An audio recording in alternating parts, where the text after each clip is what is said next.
Hey there, multi-prep teachers. You know how professional development never seems to quite get to what we need? It's like, great idea, but how do I make this work when I have 3+ preps to juggle? That's exactly why I created the Simplify Your Preps Collective. It's a free Facebook group built just for teachers like you, where we share tips, resources, and real talk about making multi-prep teaching less overwhelming and more doable. Sound like your kind of space?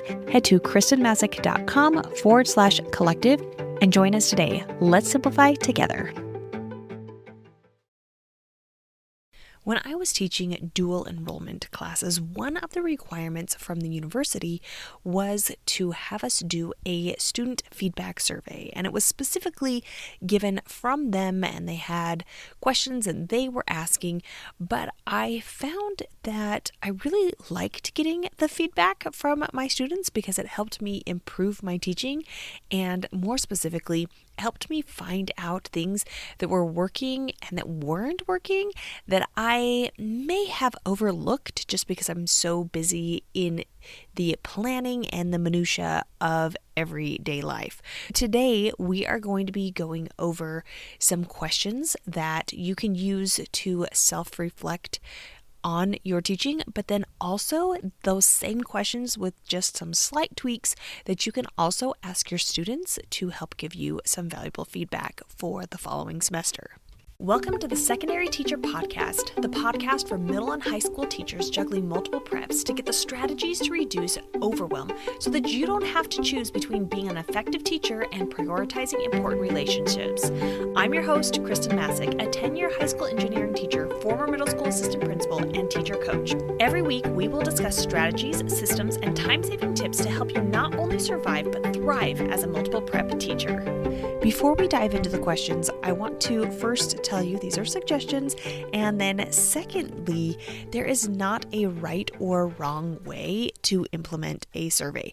These questions tend to be open response, and you will get students who will fill out everything, and you'll also get students who don't fill out anything.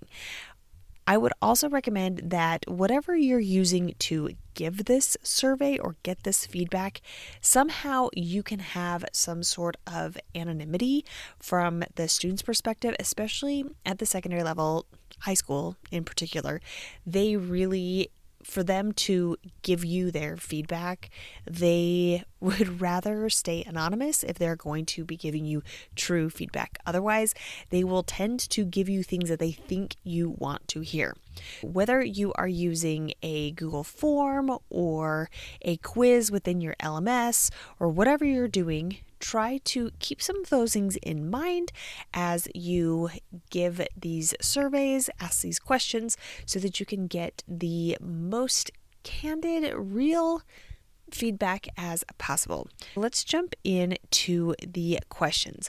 The first question that I always like to ask is, what are we doing well in this class? What is something that you really like? And that can be phrased a little bit differently. So like, what am I doing well?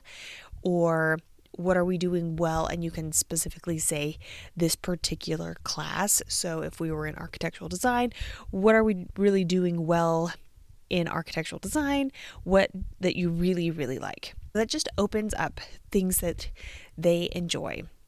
And you're going to get a variety of answers, but this is also something that you need to ask yourself as a teacher. What are some things that you are really, really enjoying from the day-to-day? What are some things that you're doing that you really like? These are things that you want to keep.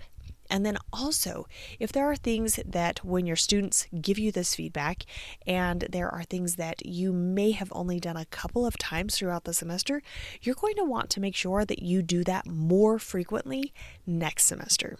On to question number 2. What am I doing that you don't like, even if you know it's for your own good? So with that one, to kind of tweak that one.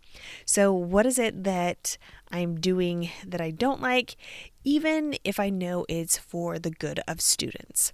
And quite honestly, some of this could be things, if you're looking at from your perspective, maybe it's administrative things, maybe it's things that are being asked of your administration or your district to implement.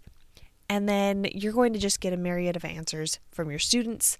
And it's one of those things that, okay, we understand that we're going to have to do this. So maybe it's that students don't like doing bell work, but they know that it helps prepare them for the end of course exams. Just take note of those. Maybe there are some things that you can do to tweak to make it a little bit more enjoyable or more engaging. But at the end of the day, they still see the value in what you are doing in your class, so don't get rid of it. Which leads us into question number 3. What do you think I should stop doing? Or what? And that's even the same, it's the same question you're going to ask yourself. So what do I think I should stop doing? Is there something that you are doing that honestly, first off, you don't see the value behind it, you or your students? Secondly, it's not making any difference in your students' learning.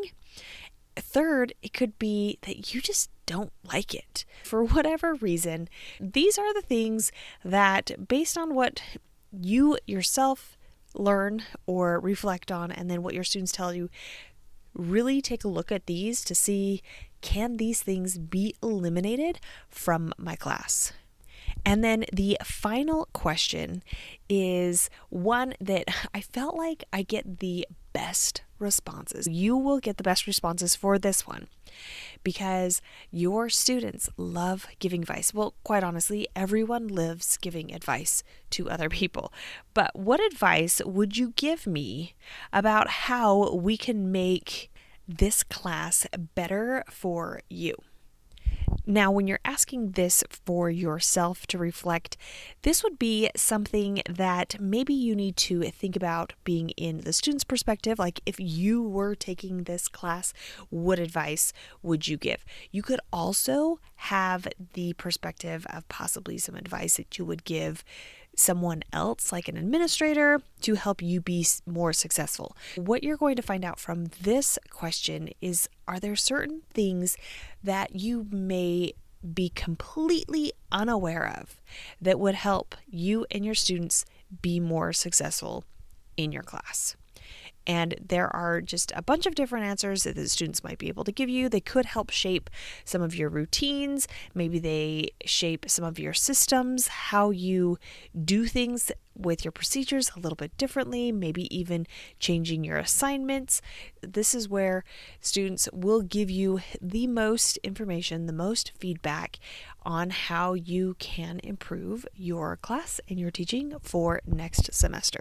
Your homework is, if you are thinking that you want to get some feedback from your students, is to come up with a simple way of gathering this data from your students that is anonymous, that is very simple for you to collect, and that just have these 4 questions. If the information from today's episode was valuable to you, it could be for others, especially your teacher friends. If you would pass this along to them, whether it be in an email or taking a screenshot on your device, your player, and tagging me at Kristen Masick, KHRSTEN MASSIC on Instagram, and I will see you next week.